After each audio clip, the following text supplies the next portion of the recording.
नमस्ते दोस्तों। मैं आपका मित्र निखिल प्रसाद आप सभी लोगों का स्वागत करता हूं अपनी एक और नई वीडियो में। तो दोस्तों, आज की वीडियो बहुत ही ज़्यादा इम्पोर्टेंट और इंटरेस्टिंग होने वाली है। और आज इस वीडियो में मैं एक बहुत ही इम्पोर्टेंट टॉपिक पर डिस्कशन करने जा रहा हूं। दोस्तों, जैसा कि आप सभी लोगों को पता है कि जो भी लोग हकलाते हैं उनका लाइफस्टाइल एक ऐसा बना हुआ रहता है कि हमेशा वह बोलने से बचते रहते हैं। वह ज़्यादातर काम इस ढंग से करते हैं ताकि उन्हें बोलना बिल्कुल भी ना पड़े और वह बोलने से बच बच जाए। और इस रीज़न से उनकी स्टैमरिंग लंबे वक्त तक बनी रहती है और वह अपनी स्टैमरिंग को ओवरकम नहीं कर पाते हैं। तो दोस्तों, आज इस वीडियो में बताऊंगा कि आप क्या लाइफस्टाइल को अपना सकते हैं और उस लाइफस्टाइल से आपको कैसे अपनी स्टैमरिंग में इम्प्रूवमेंट मिल सकती है। तो दोस्तों, अंत तक इस वीडियो में बने रहें क्योंकि हो सकता है कि यह वीडियो आपके लिए बहुत ही ज़्यादा बेनिफिशियल साबित हो। दोस्तों, जैसा कि हम हकलाने वालों की एक आदत होती है कि हमेशा हम लोग अगर किसी को मैसेज भेजते हैं तो लिख कर ही भेजते हैं, क्योंकि लिखने में ही हमें हमें जो है सुविधा महसूस होती है। बहुत सारे ऐसे लोग मिलते हैं जो कि कहते हैं कि तुम बोलो मत, तुम कोई भी काम करो तो लिख करके करो। इससे क्या होगा कि सामने वाले को समझ में आ जाएगा कि तुम क्या बोलना चाह रहे हो। पर दोस्तों, ऐसी एडवाइस को बिल्कुल भी ना ले, क्योंकि अगर आप बिल्कुल भी बोलना छोड़ देंगे, है ना, और हर चीज लिख करके अगर करना शुरू कर देंगे तो क्या होगा कि सामने वालों को आपकी लिखी हुई बातें समझ में आ जाएगी। पर जब इमरजेंसी में आपको कुछ बोलना हुआ तो आप बिल्कुल भी बोल नहीं पाइएगा, क्योंकि आपके आपका जो बोलने का जो एबिलिटी है वह बिल्कुल भी डेवलप नहीं हो पाएगा अगर आप हर चीज लिख करके करना शुरू कर देंगे। तो बहुत सारे लोगों का यह एडवाइस होता है कि आपको अगर बोलने में तकलीफ है तो आप बिल्कुल भी नहीं बोलिए, और जो भी काम बनता है वो आप ज़्यादा से ज़्यादा लिख करके करने की कोशिश करिए। इससे क्या होगा कि सामने वालों को एटलीस्ट आपकी बातें समझ में आ जाएंगी, जो कि बिल्कुल रॉन्ग एडवाइस है। आपको ऐसा एडवाइस बिल्कुल भी नहीं मानना है। और जो भी काम आपको करना है वह ज़्यादा से ज़्यादा बोल कर करने की कोशिश करनी है। इससे क्या होगा कि आपका बोलने का एक अभ्यास होगा, है ना, और बोलने का एबिलिटी डेवलप होना शुरू हो जाएगा। तो हम हकलाने वालों की यह आदत होती है कि किसी को भी अगर मैसेज भेजना है तो हम लोग लिख कर ही मैसेज भेजते हैं। और इससे क्या होता है कि सामने वाला हमारा मैसेज पढ़ करके समझ तो जाता है, पर अगर उसे कॉल पर बात करनी होती है हमसे, तब वह हमारी आवाज़ को समझ नहीं पाता है, क्योंकि जब हम लोग लिख करके मैसेज भेज रहे हैं तब वह समझ जाएगा। पर जब उसे हमसे बात करनी है कॉल पर तो स्टैमरिंग के वजह से उन्हें हमारी कोई भी बात समझ में नहीं आएगी। ठीक है। तो मेरा यह एडवाइस है सभी हकलाने वालों को कि अगर आप किसी को मैसेज भेजते हैं तो बिल्कुल भी आप लिख करके नहीं भेजें, बल्कि आजकल एक फीचर है जो कि वॉइस रिकॉर्डिंग का है। ठीक है, कि आप किसी भी मैसेज को वॉइस रिकॉर्डिंग के थ्रू आप ग्रुप में भेज सकते हैं या किसी पर्सन को भेज सकते हैं। तो आप बिल्कुल भी उस मैसेज को लिखे ना, बल्कि आप वॉइस रिकॉर्डर को ऑन करिए, जो कि एक माइक का आइकन होता है जो कि राइट साइड में होती है। तो आप उस माइक के आइकन को दबा करके आप अपनी वॉइस को रिकॉर्ड करिए और मैसेज को भेजिए।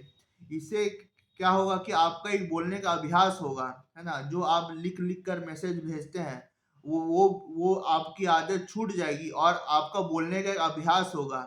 और जितना ज़्यादा आप इसको डेली बेसिस पर इम्प्लीमेंट करते हैं तब आप देखेंगे कि आपका बोलने का अभ्यास भी हो रहा है और बोलते बोलते आपका जो है इम्प्रूवमेंट भी आ रहा है। ठीक है, तो ये एक लाइफस्टाइल चेंज है ना। इसके लिए आपको जो है अलग से वक्त नहीं निकालना है, क्योंकि अगर आप कोई भी मैसेज को लिखते हैं तब लिखने में ज़्यादा टाइम लगती है, और वही अगर आप फ्लुएंटली बोलना सीख गए, ठीक है, तब वही चीज जो है बहुत कम वक्त में आप बोल सकते हैं और अपनी मैसेज को भेज सकते हैं किसी भी व्यक्ति को।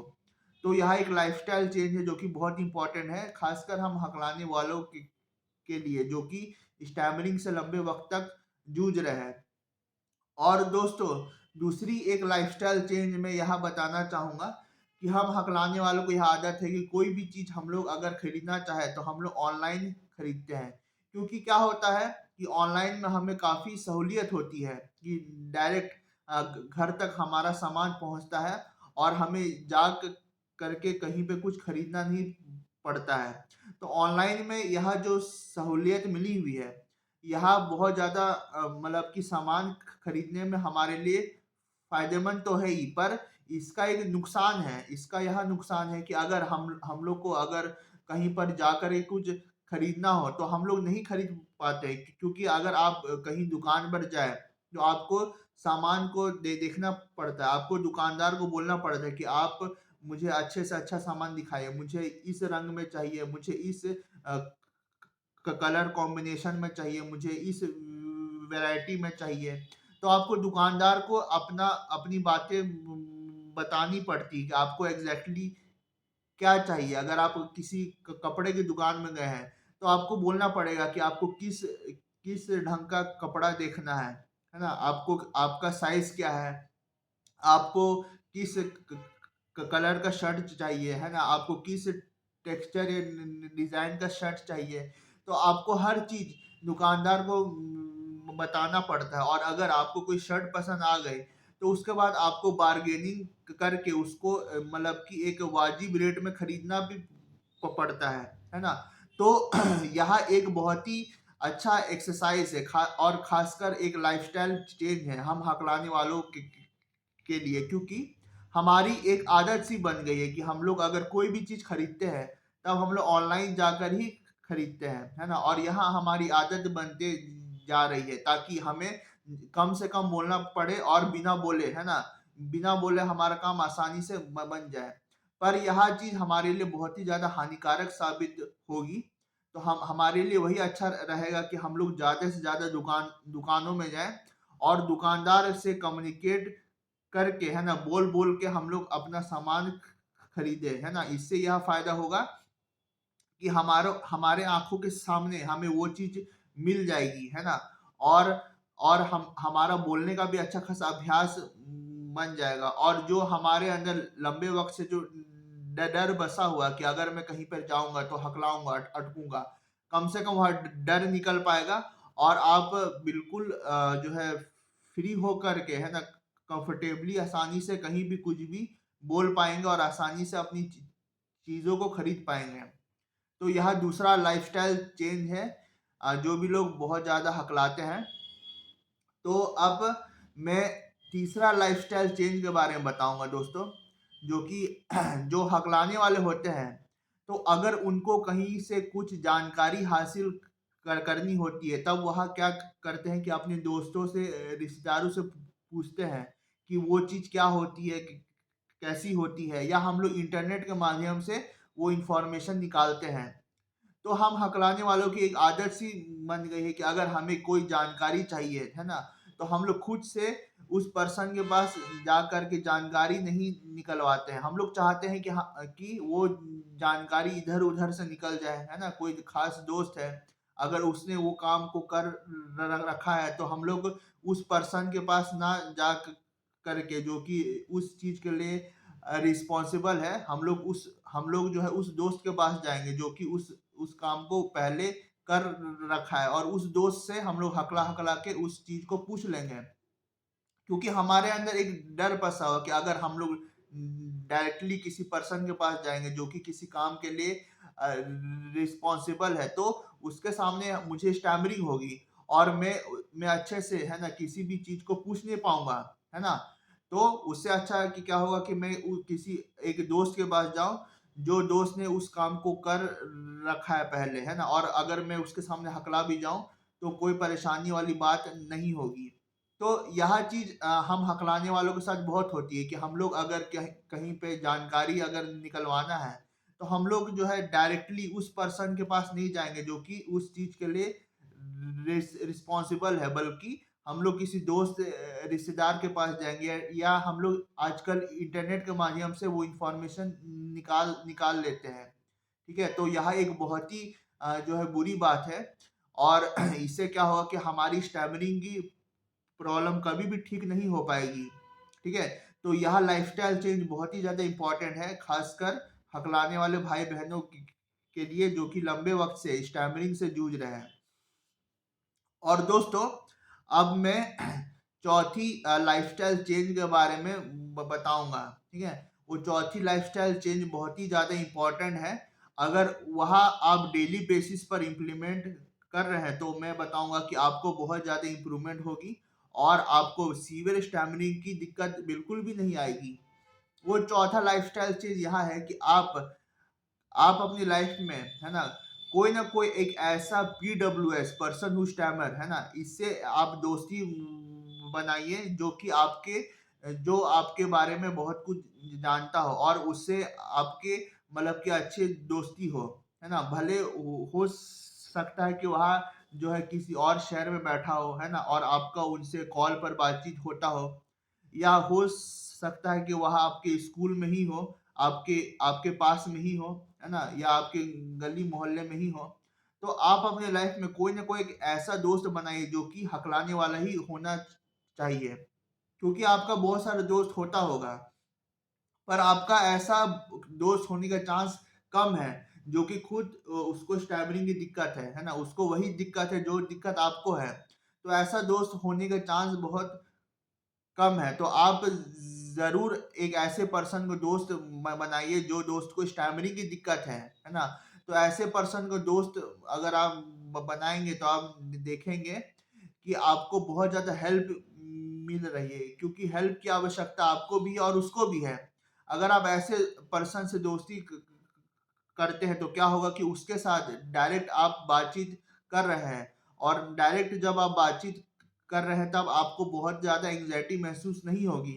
आप खुल करके अपनी बातों को उस तक रख पाओगे। और अगर डेली बेसिस पर आप उससे प्रैक्टिस कर रहे हैं, है ना, क्योंकि आपको भी स्टैमरिंग की प्रॉब्लम है और उसको भी स्टैमरिंग की दिक्कत है, और आप दोनों का ही एक कॉमन एम है कि आप लोग को स्टैमरिंग की प्रॉब्लम को ठीक करके दिखाना है। तो आपके पास भी काफ़ी वक़्त है और उसके पास भी काफ़ी वक़्त है। और अगर आप ऐसे किसी स्ट्रेंजर के पास जा करके प्रैक्टिस करना चाहेंगे तो स्ट्रेंजर आपके लिए इतना वक्त नहीं निकाल पाएगा। वह थोड़ा बहुत तो वक्त निकाल लेगा, 5-10 मिनट, 15-20 मिनट, पर उससे ज़्यादा वक्त वह रोज नहीं निकाल पाएगा। ठीक है, तो रोज वक्त निकालने वाला वही पर्सन होगा जिस पर्सन को खुद स्टैमरिंग की दिक्कत होती होगी। ठीक है, अगर आपको स्टैमरिंग की दिक्कत है तो आप अपने लिए वक्त निकालोगे, और अगर किसी और दोस्त को अगर स्टैमरिंग की दिक्कत है जो कि आपका पहचान वाला है, तो वो भी आपके लिए वक्त निकाल पाएगा। ठीक है, तो आप जो है उस हकलाने वाले दोस्त के साथ बाहर निकलिए, घूमिए फिरिए, और उसके साथ बातचीत करते हुए नई नई चीज को एक्सप्लोर करने की कोशिश करिए। अगर आपको ऐसा दोस्त मिलता है जिस दोस्त के साथ आपकी खूब अच्छी मन रही है, उसके साथ खूब बातचीत हो रही है, और आप बाहर निकल रहे हो, घूम फिर रहे हो, है ना, और नई नई चीजों को एक्सप्लोर कर रहे हो, तो आपको एक सपोर्ट मिलता है, और उस सपोर्ट के वजह से आपको बहुत ज़्यादा एंग्जाइटी और फ्रस्ट्रेशन महसूस नहीं होती है। आपको ऐसा बिल्कुल महसूस नहीं होता है कि आप अकेले हो और सिर्फ आप ही को स्टैमरिंग की दिक्कत है, और सब लोग आपको जो है मतलब कि गलत निगाहों से देख रहे हैं कि आपको आखिरकार ऐसी दिक्कत क्यों है। ठीक है, तो आप अपनी लाइफ में कम से कम एक ऐसा दोस्त बनाइए जिस दोस्त को स्टैमरिंग की दिक्कत हो। उससे क्या होगा कि उसको भी हेल्प मिलेगी, और उसके साथ आप रहेंगे, और उसके साथ अगर प्रैक्टिस आप करते रहेंगे तो आपको भी बहुत ज़्यादा फायदा देखने को मिलेगा। ठीक है, तो और अगर वह दोस्त आपके शहर में ना हो, आपके गली मोहल्ले में ना हो, तो आप किसी एक ऐसे पर्सन को दोस्त बना सकते हैं जो कि किसी और शहर में हो, है ना, और उसके पास भी काफ़ी वक़्त हो और आपके पास भी काफ़ी वक़्त हो, है ना, और आप जो है उसके साथ कॉल पर बातचीत करते हो, है ना, रोज़ आपका बातचीत हो रहा हो, है ना, कॉल पर उसके साथ में, और आपकी अच्छी खासी प्रैक्टिस हो पा रही हो उसके साथ में। तो डेली बेसिस पर प्रैक्टिस करते करते क्या होगा कि आपकी स्पीच बहुत ज़्यादा इम्प्रूव हो जाएगी, और एक वक्त ऐसा आएगा कि आपको खुद महसूस नहीं होगा कि आपको कभी स्टैमरिंग की दिक्कत थी भी, है ना। और दोस्तों मैं ये भी कहना चाहूंगा कि आप अगर किसी के साथ कॉल पर प्रैक्टिस कर रहे हैं तो जरूर आप अपने जो कॉल के जो रिकॉर्डर है उसको जरूर ऑन रखिए, क्योंकि क्या होता है कि हम स्टैमरिंग पर्सन कभी भी अपनी आवाज को दोबारा सुनने नहीं मांगते हैं। हम, है ना, हम लोग चाहते हैं कि हमारी आवाज दोबारा से हम लोग अवॉइड करें क्योंकि हमें हमें अपनी आवाज से नफरत होती है। और ये चीज आपको अपने दिमाग से निकालना है। अगर आपको अपनी स्टैमरिंग को ठीक करना है तो आपको अपनी आवाज के प्रति बिल्कुल भी नफरत नहीं रखनी है, क्योंकि यह आपके एक पर्सनैलिटी का हिस्सा है। अगर आप अपनी पर्सनैलिटी के किसी हिस्से को नफरत से देखेंगे तो आप उस चीज को बिल्कुल भी ठीक नहीं कर पाएंगे, ठीक है। तो आपकी आवाज जो है आपकी पर्सनैलिटी का ही एक हिस्सा है, तो आपको बिल्कुल भी गलत तरीके से इस चीज को नहीं देखना है ना। और अगर आपको आपको एक मतलब कि रोज अगर आपकी किसी से बातचीत हो रही है, प्रैक्टिस कॉल हो रही है, तो आप जरूर एक काम करिए कि आप अपने जो कॉल का जो रिकॉर्डर बटन है उसको ऑन रखिए ताकि आपकी वॉइस रिकॉर्ड हो पाए। और जब आप देखेंगे कि आपने क्या क्या मिस्टेक किया है बातचीत के वक्त में, तब आप उस मिस्टेक को दोबारा रिपीट होने नहीं देंगे। अगर मान लीजिए कि आप अपनी वॉइस को रिकॉर्ड ही नहीं कर रहे हैं तो आपको कभी भी पता नहीं लगेगा कि आप कहाँ कहाँ मिस्टेक कर रहे हैं, कहाँ आपको धीमा बोलना चाहिए था और कहाँ आपने धीमा ना बोल करके आपने फास्ट बोलना शुरू कर दिया। तो इस चीज से क्या होगा कि धीरे धीरे इम्प्रूवमेंट करते करते आपको बहुत ज्यादा फायदा महसूस होगा, ठीक है। स्टार्टिंग में आप देखेंगे कि आपकी वॉइस बहुत ही ज्यादा बेकार है ना, आप बिल्कुल भी स्पष्ट रूप से किसी भी शब्द को बोल नहीं पा रहे हैं। पर धीरे धीरे इम्प्रूवमेंट करते करते आपको बहुत ज्यादा फायदा महसूस होगा, ठीक है। और एक दिन ऐसा आएगा कि आप इतने माहिर माहिर बन जाओगे कि आपको किसी भी शब्द में ज्यादा स्टैमरिंग नहीं होगी, आप इससे 100% भी ओवरकम कर सकते हैं। तो दोस्तों यह थी कुछ लाइफस्टाइल चेंजेस, खासकर उन लोगों के लिए जो कि हकलाते हैं। तो अगर आपको मेरा यह वीडियो पसंद आया तो आप मेरे वीडियो को लाइक करें, शेयर करें, सब्सक्राइब करें मेरे यूट्यूब चैनल को। और यह वीडियो उन अन्य मित्रों के साथ शेयर भी करें जिन लोगों को सीवियर स्टैमरिंग की दिक्कत है। और मैं यह कहना चाहूँगा कि अगर आप मेरे इन टिप्स को मेरे एडवाइस को अगर अगर आप डेली प्रैक्टिस कर रहे हैं और अपने लाइफस्टाइल में अगर इस चेंजेस को उतार रहे हैं, तब आप देखेंगे कि आपको बहुत जल्द, है ना, फायदा महसूस हो रहा है। और आप इस चीज को करते करते स्टैमरिंग से 100% ओवरकम भी हो जाओगे। तो यह वीडियो अंत तक देखने के लिए बहुत बहुत धन्यवाद आप सभी का। Thank you very much.